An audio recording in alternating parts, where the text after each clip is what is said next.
বিসমিল্লাহির রহমানির রহিম। আসসালামু আলাইকুম বন্ধুরা, কেমন আছো? আশা করি ভালো আছো। আমি আল্লাহর রহমতে অনেক অনেক ভালো আছি। তো আজকে আমি তোমাদের দেখাবো যে কীভাবে আর কি ফ্রিজে গাঁটি সংরক্ষণ করে রাখি। তো আজকে আমি বক্সে না, পলিথিনে গাঁটি সংরক্ষণ করব এবং ফ্রিজে দেখা যায় অনেকটা জায়গা বেঁচে যাবে। আর কি কারো ফ্রিজ ছোট হলে কিন্তু বক্সে আর কি কোনো কিছু সংরক্ষণ করে রাখলে কিন্তু জায়গা বেশি লাগে, কিন্তু পলিথিনে যদি রাখো কিন্তু জায়গা কিন্তু অনায়াসে অনেক কম লাগে। তো আমি রেখেছি আর কি পলিথিনে সংরক্ষণ করে, তো সেই ভিডিও তোমাদের সাথে শেয়ার করতেছি। তো একটা লাইক দিয়ে পুরোটা ভিডিও দেখো, আর তোমরা দেখো যে আমি কিভাবে পলিথিনে করে ডিপ ফ্রিজে এই গাঁঠিগুলো সংরক্ষণ করে রাখি।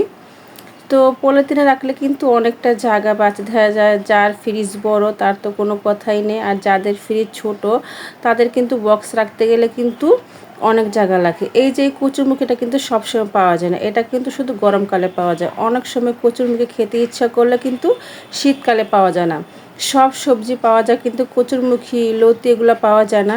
তো তোমরা যদি আর কি এই গরমের সিজনে কচুরমুখী সংরক্ষণ করে ফ্রিজে রাখো তাহলে কিন্তু অনায়াসে শীতকালে এটা খাওয়া যাবে। এই কচুরমুখী কিন্তু অনেক ভালো লাগে। কেউ কচুরমুখী, কেউ কচুর গাঁঠি বলে। তো এই দেখো আমি এইগুলাকে অফ ক্যামেরায় আর কি সবগুলা কচুরমুখী সিলে 1 কেজির মতো কচুরমুখী হবে, সবগুলা সিলে এখন এটাকে ডিপ ফ্রিজে রেখে দিব। তো কীভাবে ডিপ ফ্রিজে রাখি সেই ভিডিও তোমাদের সাথে শেয়ার করতেছি। তো ভিডিওটা দেখো, না দেখলে কিন্তু বুঝতে পারবে না যে কীভাবে আমি ডিপ ফ্রিজে সংরক্ষণ করে রাখি। দেখা যায় কচু কেটে ধুয়ে ডিপ ফ্রিজে রেখে দিলে কিন্তু সেটা ভালো হয় না, সেটা সিদ্ধ হয় না। তো আমি যেভাবে রাখি সে আর কি তোমরা সে ফলো করলে কিন্তু অবশ্যই আর কি কচুটা একবার গলে যাবে। তো আমি এই কচুটাকে প্রথমে এই যে সিলে নিয়েছি, এখন কচুটাকে ছোট ছোট করে কেটে তারপর গরম পানিতে হাফ দেবো। গরম পানিতে হাফ দেওয়ার পরে কচুটাকে আর কি একটা একটা খাঁচিতে আর কি ঝরা দিব, তারপরে খুব সুন্দর করে ডিপ ফ্রিজে একটা পলিথিনে সংরক্ষণ করে রাখবো। তো দেখো তোমরা, তো আমি এখানে এতগুলো কচুরমুখী কেটে নিয়েছি। বললাম না তোমাদের 1 কেজি কচুরমুখী হবে। তো দেখো একটু একটু করে কেটে নিয়েছি।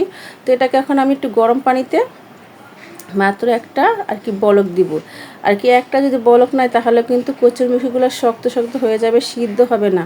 তোমরা সব সময় গরম পানিতে একটা হাফ দিবে, তাহলে কিন্তু সব সবজি বলো আর কি অনায়াসে সিদ্ধ হয়ে যায়। তো কচুরমুখী এই সিজনে আর কি সংরক্ষণ করে রাখতেছি, শীতকালে খাবো। তো এখন তো কচুরমুখী বের হয়েছে, তো গরমকালে এটা পাওয়া যায়, শীতকালে আমি দেখি নাই। তো তোমরা যদি কেউ দেখে থাকো শীতকালে কচুরমুখী পাওয়া যায় অবশ্যই কমেন্টে জানাবে। কতগুলো কচুরমুখী হয়েছে দেখছো? তো এই কচুরমুখিগুলো আমি খুব সুন্দর করে সিলে নিয়েছি। এখন এই দেখো, এখন এই যে বসিয়ে দিলাম একটা আর কি পাতিলে। তো এখন সবগুলা ভালো করে আর কি একটু হালকা সিদ্ধ করে নেব। শুধু একটা বলক আসবে, তারপরে যখন ফুটবে তারপরে আর কি নামিয়ে ফেলবো। আমি কিন্তু এখন চুলায় বসিয়ে দিয়েছি, গ্যাসটাকে অন করে দিয়েছি। তারপরে এই যে এখন অনেকগুলো কচুরমুখী, তো এই জন্য পাতিলটা আর কি ছোটো না, কিন্তু কচুরমুখী তো অনেকগুলা। তারও আর কি আসে ঘরে, তো অনেকগুলো কচুরমুখী এনেছে। তো কচুরমুখী ভাবলাম কিছুটা সংরক্ষণ করে রেখে দেই। আর কি এমনি রাখলে কিছু হইতো না, কেননা কচুরমুখী 10 দিন 12 দিন থাকে, নষ্ট হয় না, আলুর মতোই থাকে।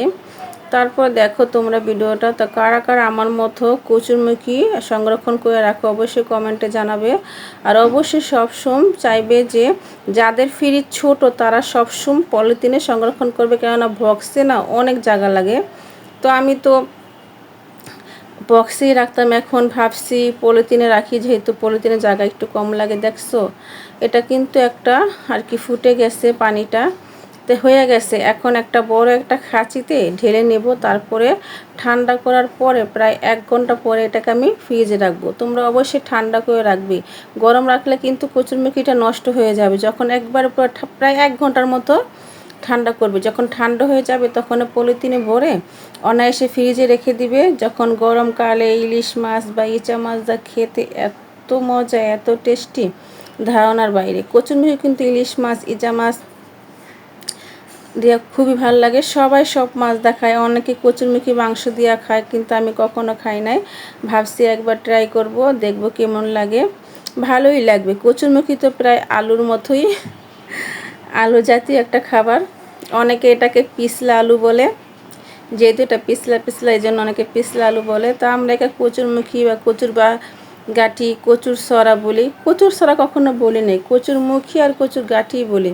তো দেখছো যে কতগুলা হয়েছে, অনেকগুলো কিন্তু হয়েছে। এখন একটা যে এই খাঁচিতে ঝরা দিয়েছি, প্রায় 1 ঘন্টা পরে এটাকে সংরক্ষণ করে ফ্রিজে রাখবো, প্রায় 1 ঘন্টা রাখবো।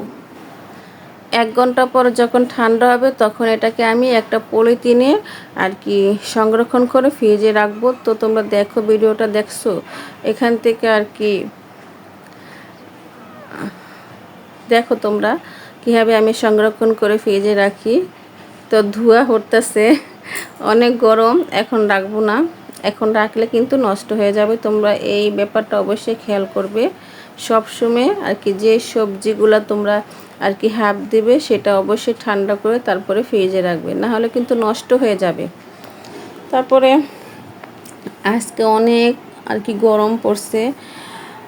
তো এই দেখো এখানে আমি খুব সুন্দর আর কি একটা পরিষ্কার পলিথিন নিয়েছি। এই পলিথিনটা একবারে পরিষ্কার।